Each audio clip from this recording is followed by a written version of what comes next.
విద్య, వైద్యం నాణ్యమైనది, ఉచితంగా అందే దేశంలో ఏ కొంచెం సంపాదించుకున్నా బతికేయచ్చు. కానీ మన దేశంలో అవే అతిపెద్ద భారం. రాత్రి పగలు కష్టపడి సంపాదించిన సొమ్ములు వాటికే వెళ్ళిపోతూ ఉంటాయి. ఎస్పెషల్లీ రోడ్డు ప్రమాదాల సందర్భంలో మన తప్పేముండదు, లేదా మన తప్పు పొరపాటు ఉండొచ్చు.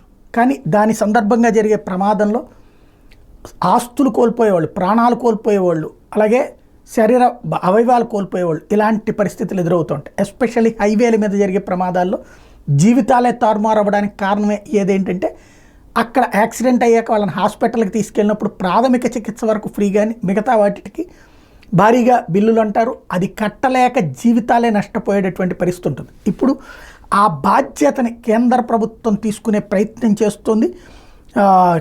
ఏదైతే నితిన్ గడ్కరీ దీని మీద కీలకమైనటువంటి చర్చలు జరుపుతున్నారు.